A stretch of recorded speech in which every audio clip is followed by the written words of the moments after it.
Magne-Ge Pantheon. Here is the Pantheon of the Magne-Ge, as documented by the ancient master Redshift, the first of its denizens who persisted enough with fitness to map the in-between heavens. This pantheon is made up of the filters, chromes, penumbras, and capricious glows that influence the day-by-day fortunes of the myriad creatures that play among the Magne-Ge's many and shattered floating untimes. All of them are days that may. Every spectrum in the Magne-Ge, large or small, abides by Redshift's teachings and his Catalog of Radiance. More so, the packets of the Magne-Ge regard these beings in optic as a framework by which to measure their own, perhaps it mays, in the grand schism of things.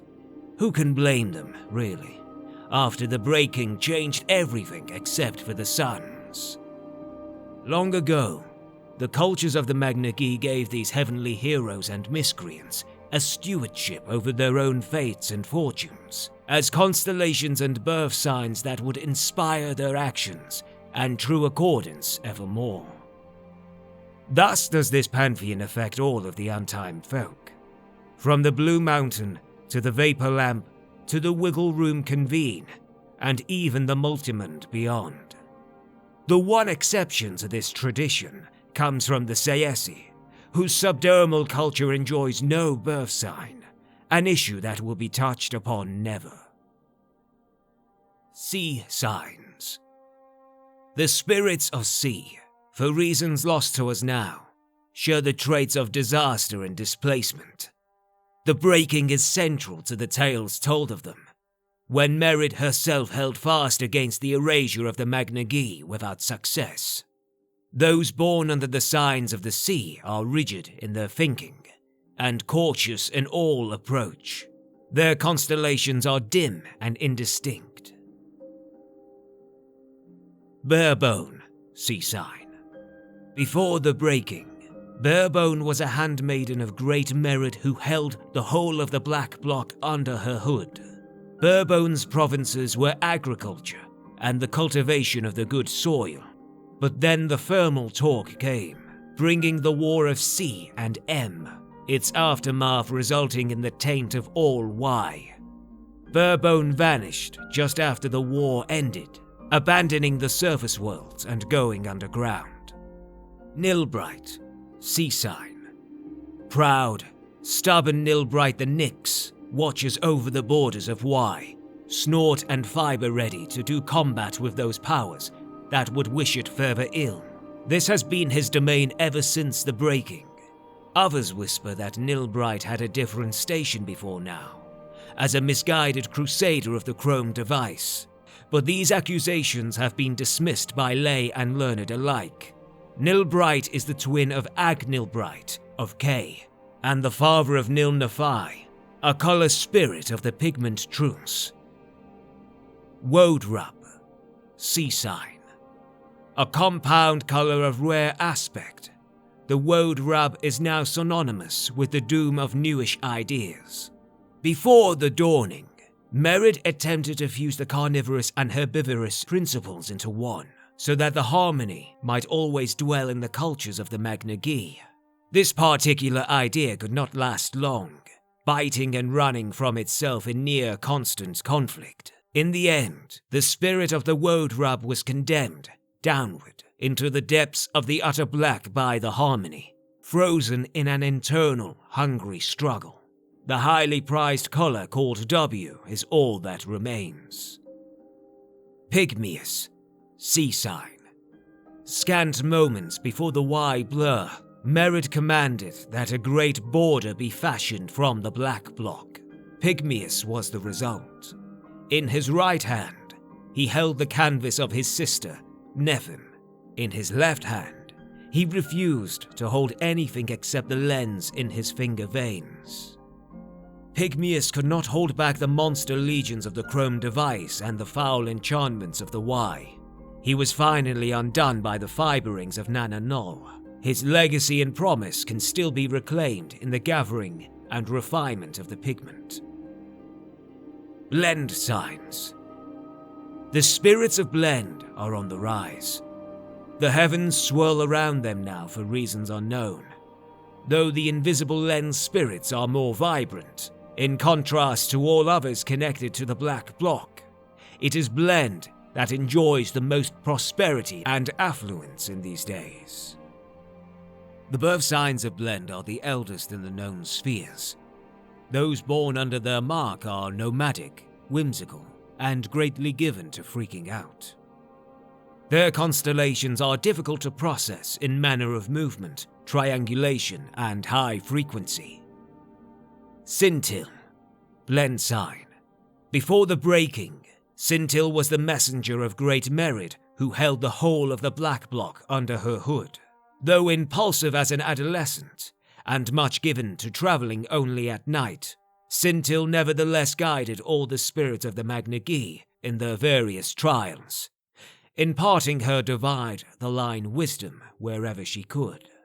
After the devastation wrought by the War of C and M and its aftermath, the Weibler, Scintille, withdrew from her station, taking a hammock into the unfettered eddies of the Blend.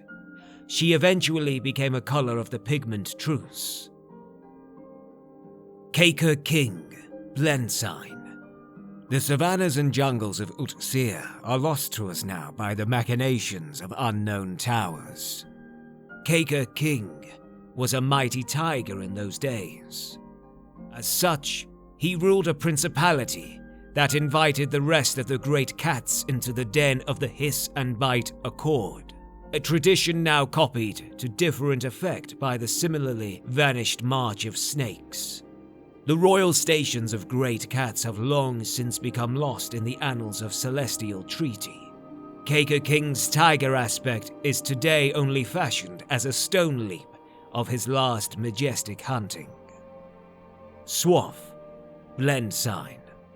Her original name hidden in mystery, Swaff is the Blend spirit of merrymaking and the hallucinogenic admixture of sensations found in the esoteric realm of synesthesia. Swaff governs the domains of eccentric artisans, painters, and blind musicians. Those born under her sign are often freckled or greatly given to checkered patterns in their cloth. Her demamamidrous daughter, Nellie Bright, the Princess of K-Flies, does not yet enjoy a place among the Magne-Ge Pantheon, but the wise say that her inconstant lantern lights will usher in a new and more beautiful order. Dorbella, Blend sign. The youngest or oldest of the Blend signs, and the one most likely given to aid newcomers because of it. Dorbella is more of a concept than a color proper. It should be known that this assertion has come under attack by the false philosophers of the Magne-Ge. Some say that Dorbella is the most important constellation of all, at least for now, that her issue includes Grey could, mud that might, and the non-nimic that helps. Others declare that the Magne-Ge lay under a spell of Dorbella's own invention, with her true role being merely another avatar of Nana Null. K-signs. The spirits of K are young and ferocious. They have not yet understood their place in the Magne-Ge. That last statement is not entirely correct. There are reports, fortified by Redshift's own findings, that some K-spirits actually enjoyed an existence prior to the current forms. More so, that these spirits harbor secrets that they are still unwilling or plainly refuse to paint off. Those born under the signs of K are spontaneous and gleeful in the face of danger. Their constellations are the brightest ever to be found in the firmament, ablaze with vigorous, if dangerous, purpose. Fermolele, K-sign. The tale of Fermolele is a strange one.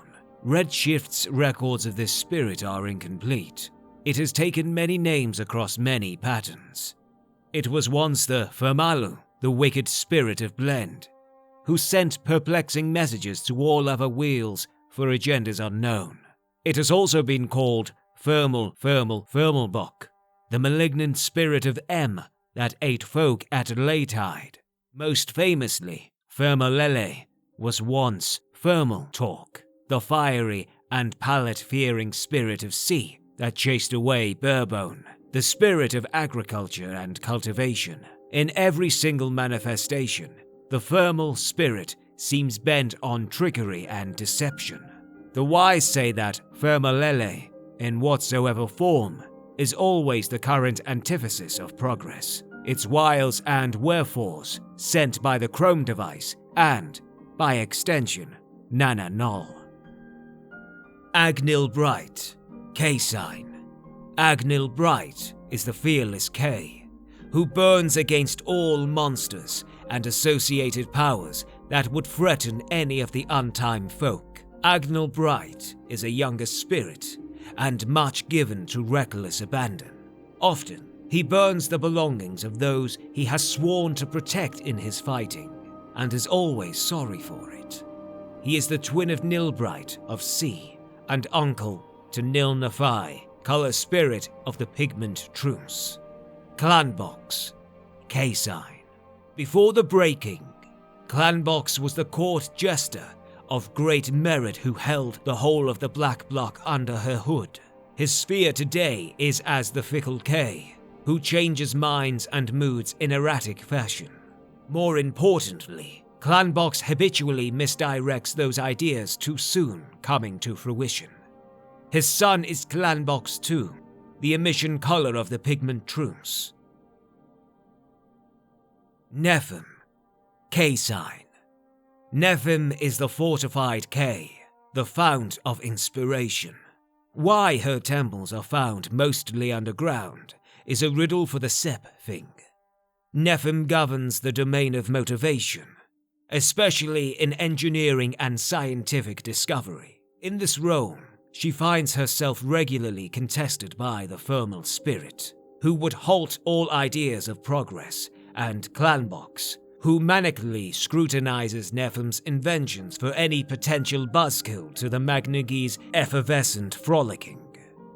M-Signs. The spirits of M were once willful but rash, and in the whole they were almost always irresponsible.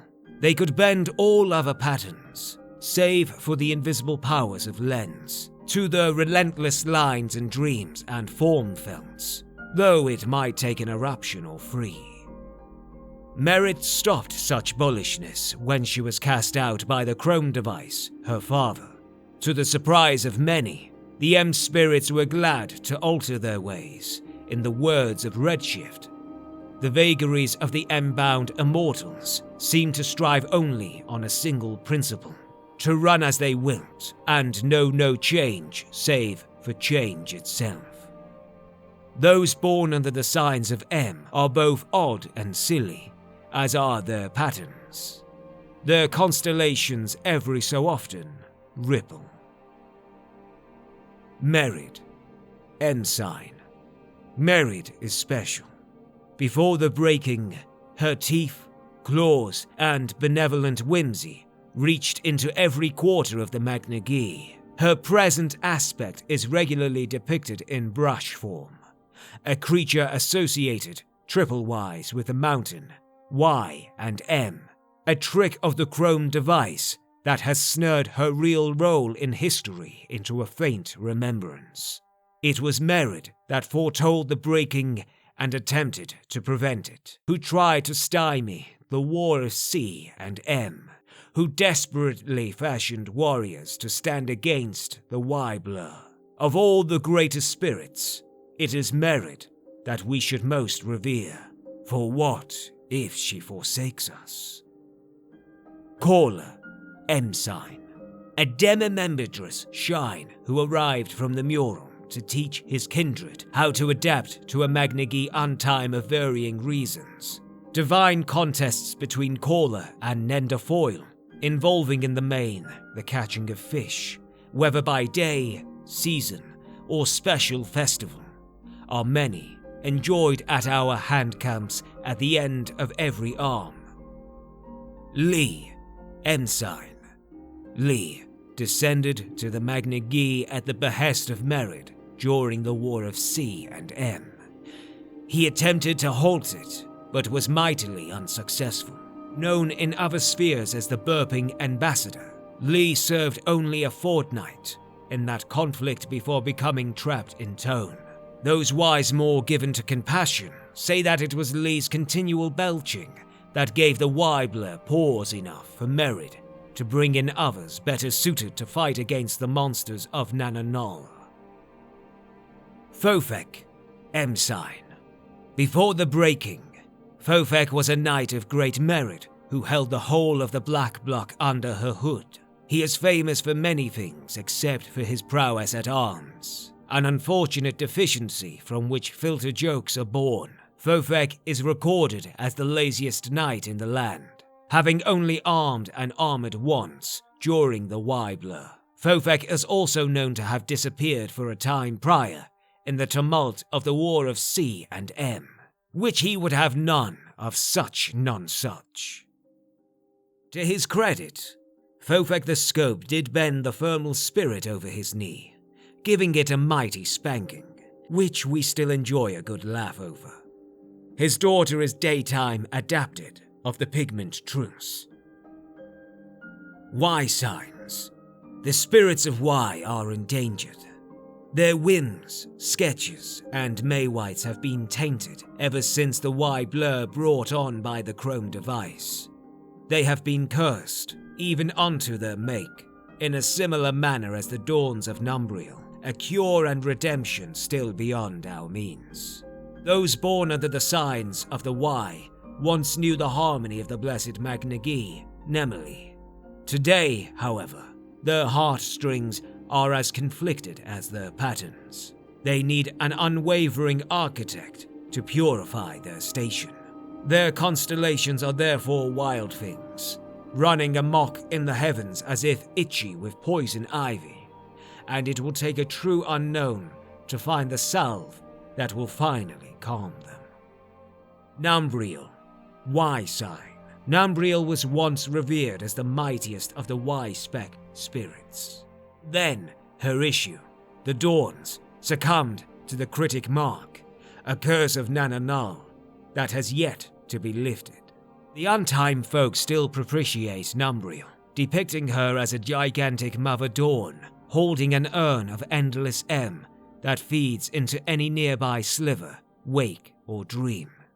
The wise say that this M is a symbol of the loss Numbriel feels for failing her children, and perhaps even as a path to curing them.